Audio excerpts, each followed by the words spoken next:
So Democrats are starting to talk about whether or not we should block Donald Trump from taking office. They're arguing that or they're citing the 14th Amendment in order to block him from entering office. And there's now protests being held, and they're lobbying Congress and all kinds of stuff. So before we get into that, please subscribe to the channel if you want to support me.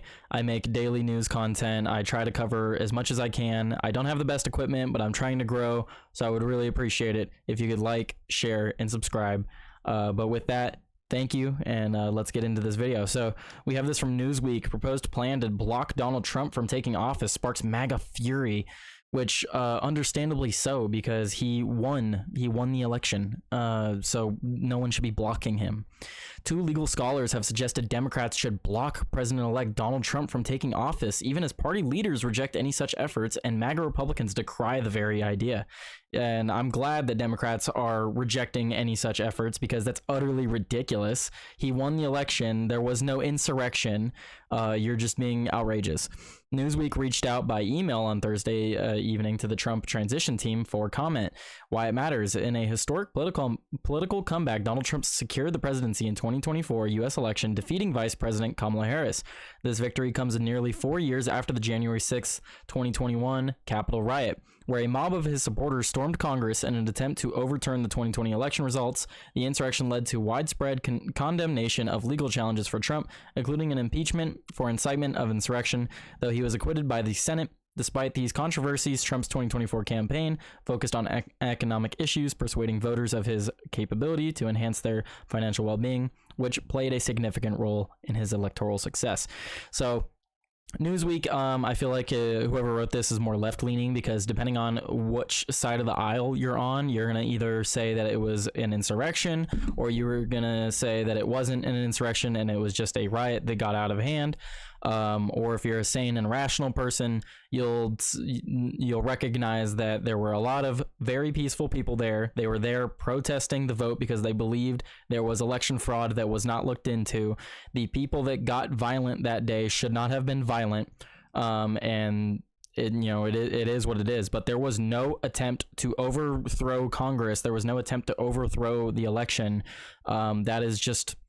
people are just making that up. Like, there's all the videos have been released. The alleged insurrectionist, stay within the red ropes and stuff like that as they basically tour through the Capitol. There's videos of Capitol Police giving people escorts through the Congress. Like, it wasn't an insurrection. And if it was an insurrection, don't you think that the most armed political party would have brought guns to the insurrection?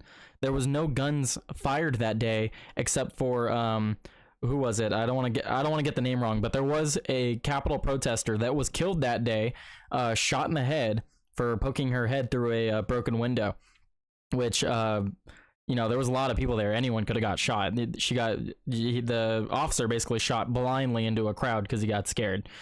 So just terrible. But this was not an insurrection. It was a riot gone bad, just like the May 25th attack on the White House, where they firebombed the White House grounds, set fire to the building near St. John's Church, and also burned St. John's Church. Donald Trump was forced into the bunker and they made fun of him for it. I wouldn't call that an insurrection either. Even though that was a lot more violent than what happened on January 6th, I wouldn't call that an insurrection. I would call that a riot, because that's what it was. They weren't trying to overthrow the government. They were rioting. They were destroying property.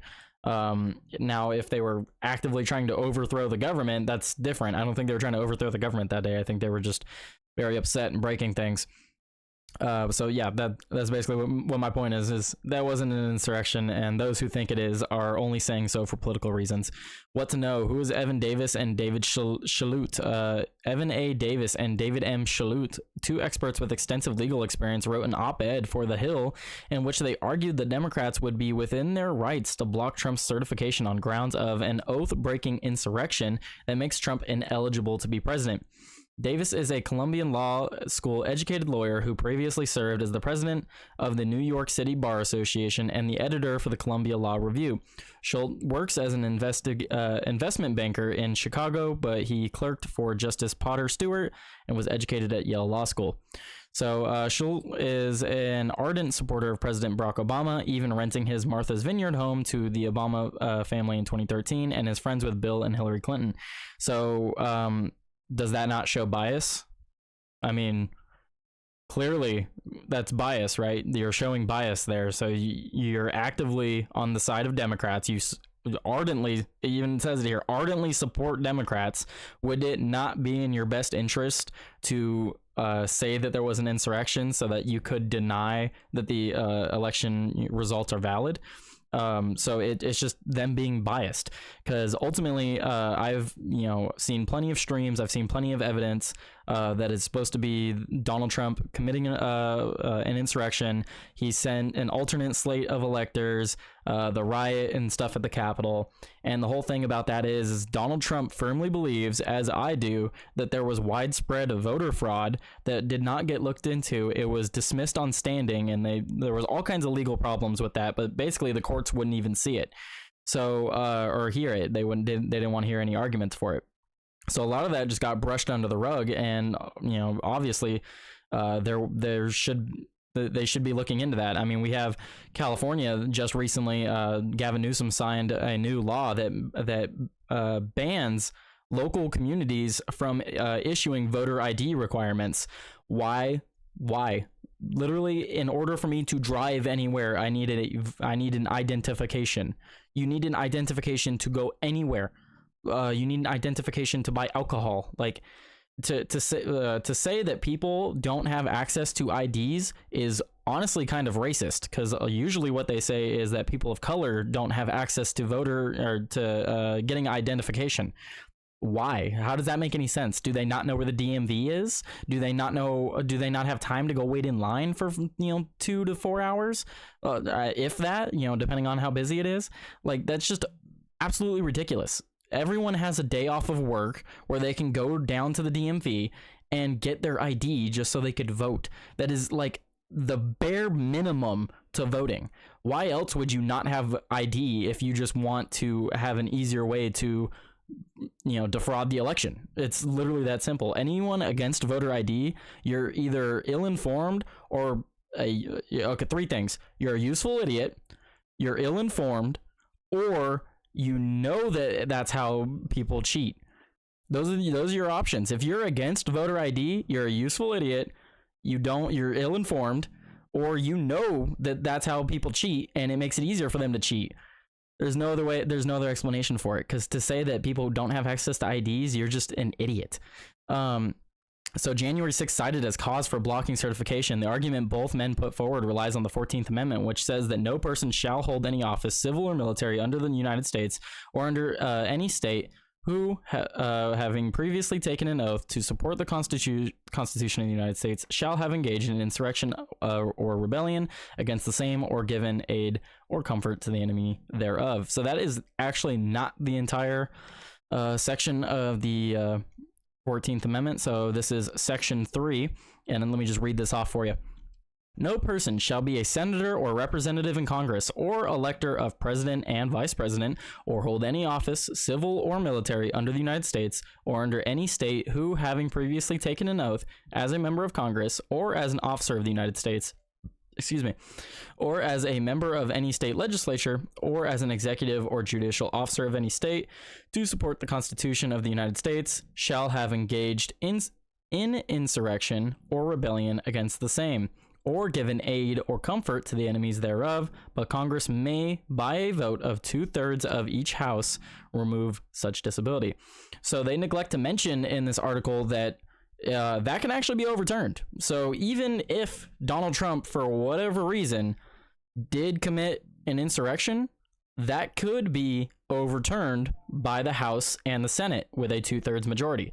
Now, 2/3 majority, that's quite a bit. That's you're asking for a lot there, but definitely important to note that. So that means people people's voices can be heard. People's vote does matter. So if we voted, let's give it to them. Let's say Donald Trump committed an insurrection. We voted him in. The country voted him in. This is very clear winner here. 312 to 226. Very clear winner in this election. And he also won the popular vote by about 2 million. But they say that because he didn't get 50%, even though he's literally right there at 50%. Democrats argue that he actually didn't win the popular vote, but he did. Like, let's not kid ourselves. So the people spoke. Our elected officials need to listen. And if they want to say that he committed an insurrection, fine. I don't care. Genuinely, I don't care, because what happened on January 6th, everyone has already been charged. There's people in prison still to this day.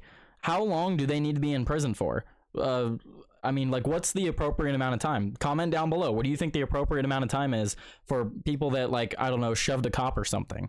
Because there's people that just walked through a vacant building and they're in prison right now, or jail, or whatever you want to call it. But like, what's the appropriate amount of time for these people? Like, genuinely, because I think they have served plenty of time for the crimes that they have allegedly committed. That's just, it's as simple as that. As I talked to my grandmother about it, and my great-grandfather was an officer, so she feels very strongly about it. She firmly believes that people should be in prison for 5+ years if they lay hands on a cop, but that's because she's a wife of a cop, or was at least.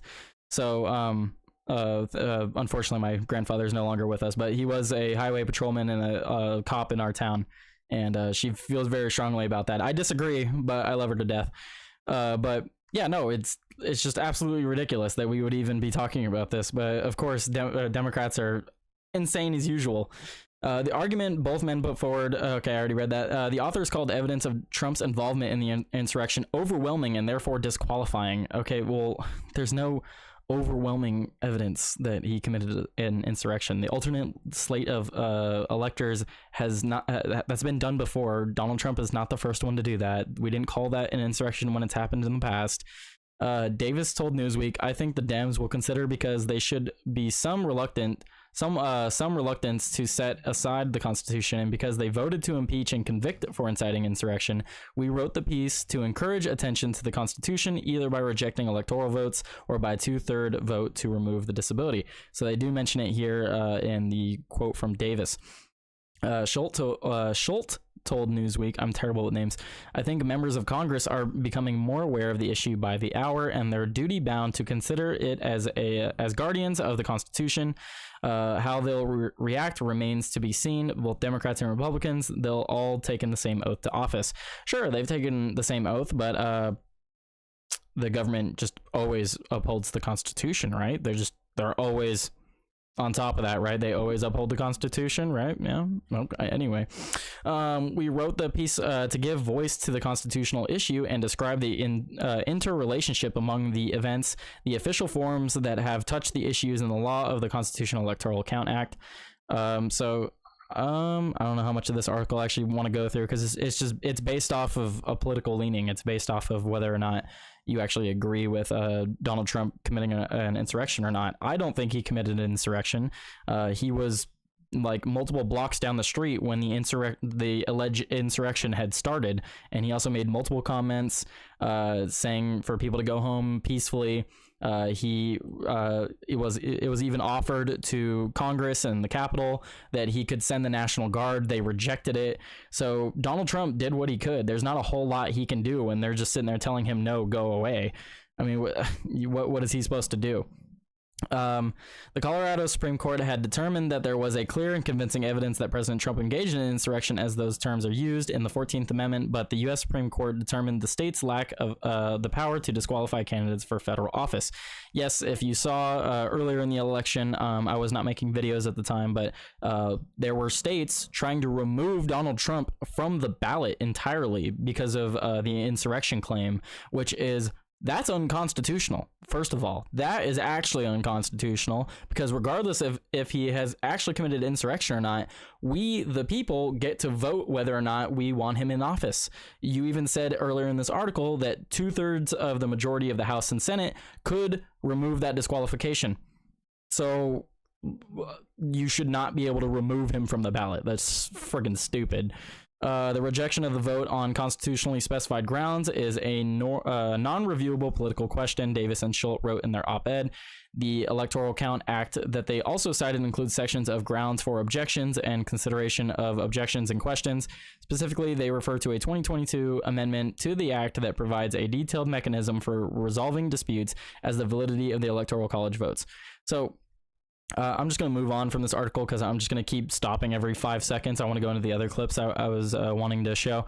But what I do want to add here is that, I did vote for Trump, but I voted for it. What I liken it to is South Park had it best, right? It's the turd sandwich and the douche. And the way I look at it is Kamala Harris was the turd sandwich, absolutely useless. No one wants it. Donald Trump's the douche. He's a douche, but at least he has a purpose. At least he has a use. And that's kind of how I viewed the election. Because if you like the way that things were going, how things were going the past 4 years, forget COVID. COVID's just an anomaly. But if you like everything that happened the past 4 years, all right, cool. Just keep voting the way you're voting. But if you don't like high gas prices, high grocery prices, multiple wars being started, terrorist attacks, natural disasters that in the country that don't receive any help, like just the list, I can go all friggin' day. If you like all that stuff, good for you. I'm not for that. I want to see change, and I believe Donald Trump will bring that change. So I'm just going to go off this Newsweek article. If you do want to read more of this, it's heavily biased, but I do encourage you to go read it just so we, because it's good to know what the other side is saying. So let's go into these videos here from Ford Fisher. I do want to mention down here that he says that here's my full N2S reports 4K documentary footage of today's protest demanding Congress to block Trump's January 6, 2025 certification. As always, all footage is available to license. So I am not going to license any of your footage because fair use exists, and I'm going to commentate over it. I'm not going to use all of it. And yeah, so I'm just gonna go ahead and start playing some of these clips. Video thread, Craig Sicknick, brother of Brian Sicknick, who died of a stroke the day after fighting on January 6, 2021, spoke at a rally demanding Congress refuse to certify Trump's electoral victory on January 6. I came here today to urge Congress to do its job and block Mr. Trump from taking office just a few short weeks from now. So there's people protesting. I don't know if I actually want to play these clips. I'll probably just read the captions. They can do this by upholding their oath of office and acting under Article 3 of the 13th Amendment, which clearly states that no person who was involved in trying to overthrow our government can hold any office, state or federal. Yeah, if he committed insurrection, then prove it. I mean, that's kind of what the past 4 years have been about, right? The Biden administration couldn't prove it the past 4 years. 2017 campaign staffer for Trump, who ultimately sued him, is an organizer of this week's rallies demanding Congress block him from retaking the White House. Donald Trump is an adjudicated insurrectionist, disqualified, and the only mechanism to remove that disability is by a 2/3 vote of both houses. That's it. We don't need new legislation. It only takes 1/5 of both houses of Congress to raise an objection and a simple majority to sustain it. She says there was mixed reception as she and other lobbies for this idea to members of Congress. So really what they're trying to do is, because they don't like Donald Trump, they're just trying to slow down his reform. Because I mean, what is Donald Trump saying he's going to do? He's saying that he's going to implement the Department of Government Efficiency. All his different cabinet picks are talking about all kinds of stuff they want to do. There's John F. Kennedy. Or JFK. I think I said that right. JFK. Oh wait, no, I am completely wrong. RFK. I need to get some sleep. RFK. Robert F. Kennedy. He's gonna be. He's supposed to be the head of HHS.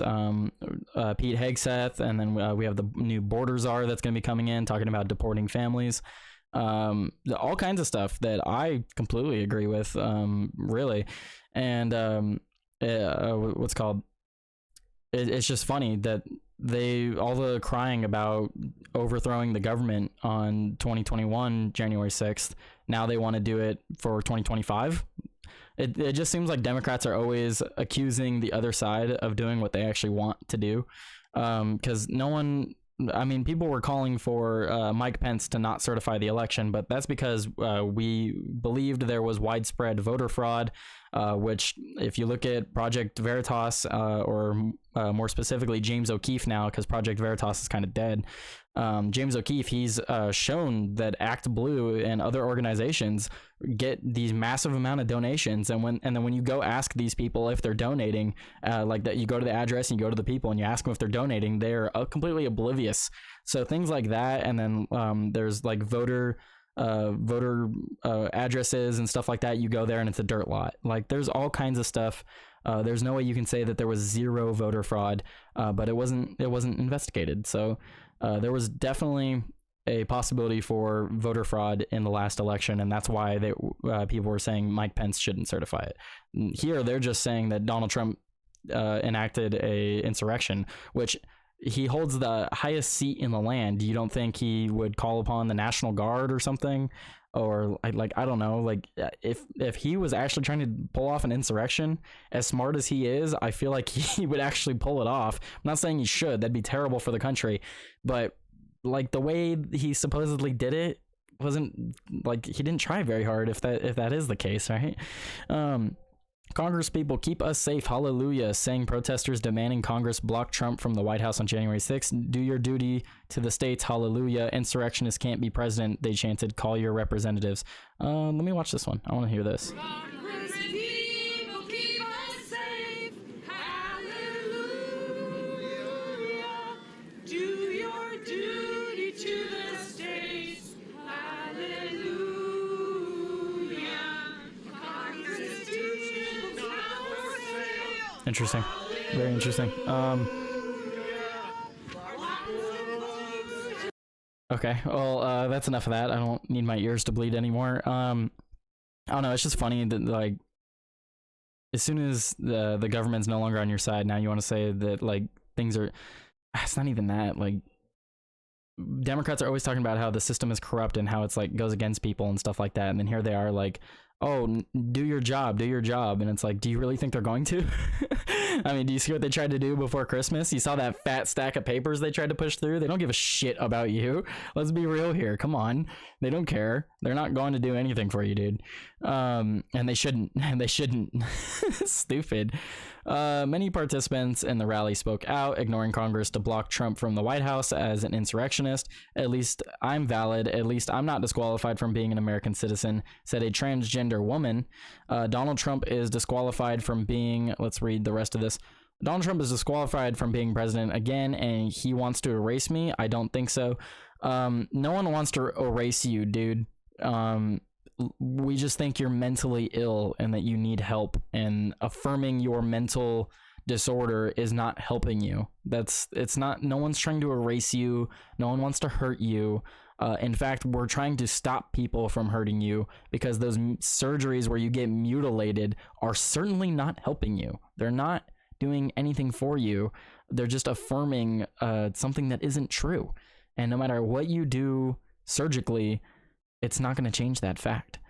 Okay, I think this video went on long enough. I mean, you can clearly tell that this is a dude. I mean, it's really messed up because there are trans people that I would say do pass.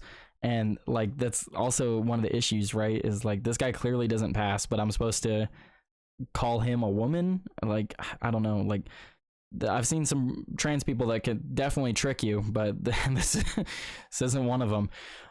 Anyway, I didn't want to end it on railing the trans person on their looks, but yeah, no, Donald Trump did not commit an insurrection. If you think he did, tweet at me on Twitter. Like, let's argue about it, I guess, or I'll have you on the channel and we can argue about it. Pull up a freaking Discord and we can debate it. You can debate me in the comments. Like, I don't believe he committed an insurrection, and the people calling for him to be disbarred for committing an insurrection are just a bunch of crybabies that can't accept that they lost the election. That's how I feel. But again, as always, thank you very much for checking out the channel. Thank you for viewing. I appreciate all of you. Like, share the video if you thought I informed you guys pretty well, if you liked the commentary, and subscribe for more, because I'll be posting videos like this on a regular basis.